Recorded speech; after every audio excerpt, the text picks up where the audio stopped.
Yo, what's up? It's Kalin and Myles. We are from the Bay Area, California. We make music. I produce, rap. Yes, and I sing. He sings. Starting to write a little bit more. We met in 2008. I was having a party at my house. It was 2008, right? Like 2006, 2007. You sure? Yeah. I think I was a sophomore. But it was like I was in 6th grade, 7th grade. And Yeah. each year has been like 2006, 6th grade, 2007, 7th grade. I'm pretty sure it was 2008. No, 2008 I was in CV. I graduated in 2010. 2008 I was in Castro. Really? Yeah. 6th, 7th I went to Wells. And then, yeah, 8th I was in Castro, summer. All right. So, so what was it? 10 years, almost 10 years ago. Yeah. You met? And it was 10 years ago.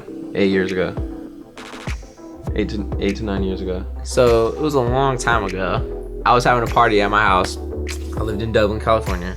And one of my friends that I was in like a group with, it was called Geek Squad. It was like a dancing group. We were doing the Jerkin dance, and he was singing "Beautiful Girls" by Sean Kingston. I think he was just more like singing just for like fun right there.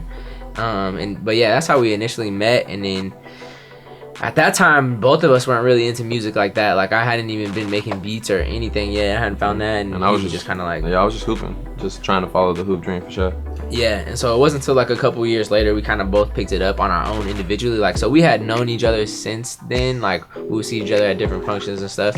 And then I started making beats on my own because I seen one of my friends at my school was doing it, and he was like rapping, putting stuff on MySpace, and I was just like, hey, if you're not going to like a big studio or anything, like how do you do that? And then he was like, yo, check this out, it's called Fruity Loops.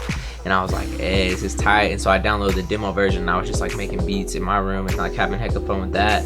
Eventually, like I just started putting like little raps to them, just like with a USB microphone.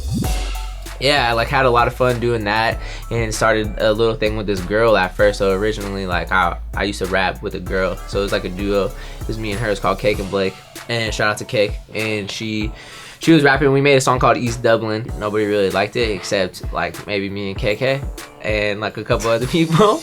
But we had fun making it, you know what I'm saying? So it was cool. And then she went off to college, and then I kept making beats, and I started getting to like some electronic stuff. Like Hyper Crush, Cataracts. I was like really like into them at the time. I found this beat on YouTube that was like more like an R&B-ish sound, and I had done something like that, and so I had just broken up with one of my girlfriends, and I had like a lot I wanted to say, and so like I wrote this verse for it and like a little hook, and I thought it was tight. And then I was gonna get this other guy on it, and he was supposed to come through, but it ended up never working out.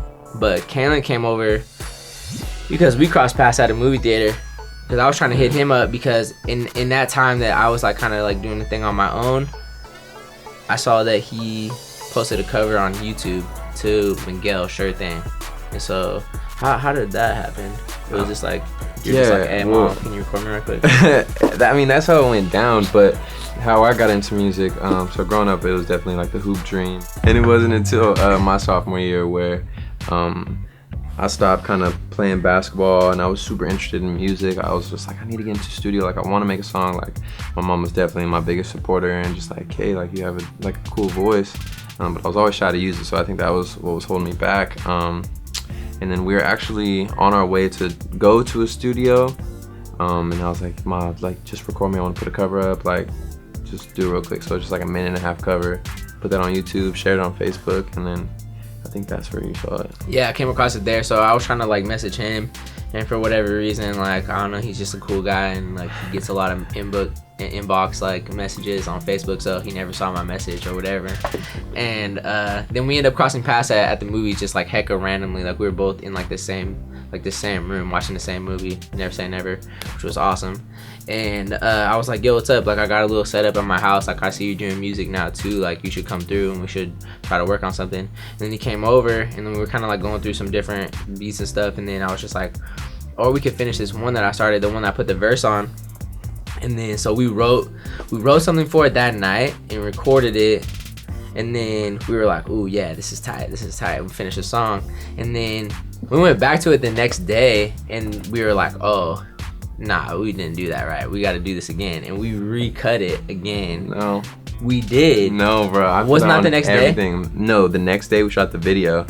Bro, we stayed up until like 4 a.m. Okay. I'll bet all my cheeseburgers. After this interview is over, we gotta go back. I'm gonna try to find the version because there's 2 versions of this song. It's called More Than Friends, right? Yeah, More Than Friends.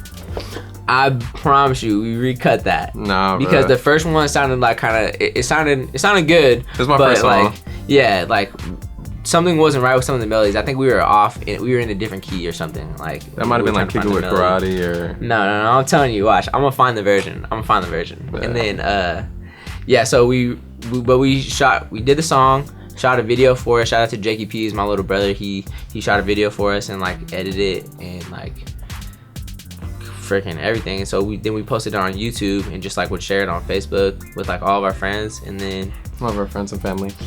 Yeah, so at that time, like I was putting up those songs on YouTube. They're just myself, and then I put this one up, and like I think just the response that we got from it, like online, like views wise, we were like, dang, like it's crazy, like how many it got already, and like the response that he was getting, like from, because it was like kind of his first song too, so I think like a lot of people were checking that out as well, and we were just like, yo, this is a cool little reaction here, like we should try to make some more stuff. And so from there we would always just like, I was trying to find like different instrumentals at first, honestly, because like I didn't think that my beats were good enough for where we were at. I just felt like I wasn't able to make something that sounded like as tight as like I wanted it to be. Yeah. And then like Kalin would always be like, you know, like, nah, it's cool. Like him and like the manager that we had at the time was like, nah, like you got good beats. So like they gave me definitely some confidence at the beginning to just like kind of keep doing my thing with producing. Just kept making music and trying to play shows wherever we could, and we got our first gig at the Alameda County Fair. And we invited everybody to come through, and you know, all 10 of our friends were there, and our moms and dads. The funniest thing about that is we had 2 songs, and we had a 30-minute slot. So we were just like, how can we fill this out? And so we tried to make it super fun. We had like some wristbands that we gave to like our family who already had wristbands. Yeah. Okay. And, and we just tried to put like some hype songs in there. Just try to make the most out of performance. Yeah. And I think from the beginning, that's definitely something that we carry today. Is just that energy into the performance. That's one of like the main things. If you try to come to one of our shows, we like to bring the turn up and just like have fun with whoever's there. Something I've been thinking a lot about our first album. You know, it's been 4.5 years, kind of in the making a little bit, and I'm just thinking about these girls, and you know, some of the homies too. Like I say girls because like it's definitely mostly girls in the audience, but we're starting to see like some of the homies come out too, for sure. But just the support that we've got from the Camp fam has been like so real. Like the dedication is like unbelievable, and you know, we're very thankful for each and every one of you for being here, for rocking, because none of this would be possible. Like it's like really changed our lives. I think we found a light in music, where you know, it might have been a little crazy before, but you guys saved me. That was crazy.